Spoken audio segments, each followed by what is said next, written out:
पुरय पुरय नमः।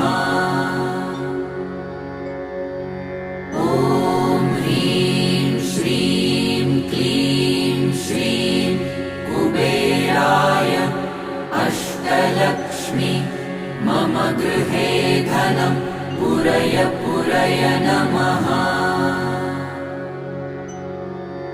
ॐ ह्रीं श्रीं क्लीं श्रीं कुबेराय अष्टलक्ष्मी मम गृहे धनं पुरय पुरय नमः।